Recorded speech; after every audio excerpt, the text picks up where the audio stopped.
इस वक्त हम मौजूद हैं मानखुद शिवाजी नगर विधानसभा क्षेत्र में, जहां से एनसीपी अजीत पवार गुट के कैंडिडेट हैं नवाब मलिक साहब। उनके साथ कड़े मुकाबले में समाजवादी पार्टी के नेता अबू आसिम आजमी चुनाव लड़ रहे हैं। दोनों ही महाराष्ट्र की राजनीति के बहुत ही कद्दावर नेता हैं, जिस वजह से यहाँ पर कांटे की टक्कर का मुकाबला है। तो आइए हम सीधा अपने सवालों के साथ रुख करते हैं नवाब मलिक साहब। मलिक साहब, हाल ही में आपने एनसीपी अजीत पवार गुट ज्वाइन किया है और आप पर ये आरोप है कि आपने ऐसा इसलिए किया है कि आप अपने खिलाफ चल रहे मुकदमों से बचना चाहते हैं। नवाब मलिक पे अगर कोई ये कहे कि मुकदमे के चक्कर में ये वहाँ चला गया, तो हमें लगता है कि वो हमें पहचानते नहीं है। अगर डर के मैं राजनीति करता तो जिस तरह की राजनीति मैंने 50 साल तक महाराष्ट्र में की, विचारों से समझौता नहीं, गलत को गलत बोलते रहे, अन्याय के खिलाफ खड़े रहे तो खड़े रहेंगे। अब बोलने के लिए आसान है, जो भी नेता बोल रहे हैं उनका चरित्र क्या है। महाराष्ट्र में कौन सा भाजपाई कांग्रेसी बन जाएगा और कौन सा कांग्रेसी ये भाजपाई बन जाएगा, ये लोगों में अलग तरह का संभ्रम बना हुआ है। लेकिन आप अपने समर्थकों को क्या कहेंगे इस बात पर कि आप एक बीजेपी के गठबंधन वाले गुट में क्यों शामिल हैं? क्योंकि मैं अजीत पवार के साथ में हूँ, मैं बीजेपी के साथ हूँ ही नहीं। बीजेपी मेरे खिलाफ चुनाव लड़ रही है। अजीत पवार जी गठबंधन में, ये भी बात सच है, लेकिन नतीजे के बाद कौन किसके साथ रहेगा कोई गारंटी है क्या? उद्धव ठाकरे 2019 के चुनाव के पहले कोई कह सकता था कि अलग तरह की सरकार महाराष्ट्र में बन जाएगी? हम लोगों ने बनाया। आज जो लोग जिस तरह से बयानबाजी कर रहे हैं पूरे देश में जी, वो लोग क्या कभी न कभी बीजेपी के साथ एडजस्टमेंट में नहीं थे? क्या ममता दीदी ने बीजेपी के साथ मिलकर चुनाव नहीं लड़े? अटल जी की सरकार में मंत्री नहीं बनी रही?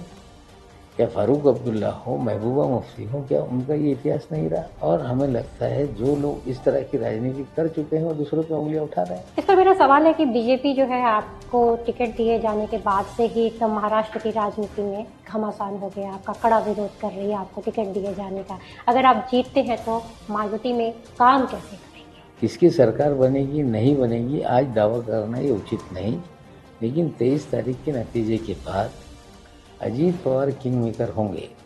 हम अपनी शर्तों पे किसी भी सरकार में होंगे तो अपनी शर्तों पे होंगे, कुछ भी हो सकता है। इंतजार कीजिए 23 तारीख तक। भाजपा नेता किरीट सोमैया लगातार आप पर हमले कर रहे हैं। वो आपको कभी आतंकवादी कहते हैं, कभी दाऊद का एजेंट बताते हैं, कभी आपको कहते हैं कि आप भारत के टुकड़े टुकड़े करना चाहते हैं। देखिए, किरीट सोमैया जी जो है ना, वो भारतीय जनता पार्टी के नेता है, लेकिन फिल्में आप देखते होंगे उसमें एक आइटम सॉन्ग होता है, उसमें वो जो गाना होता है उस पर डांस करने वाले लोग होते हैं।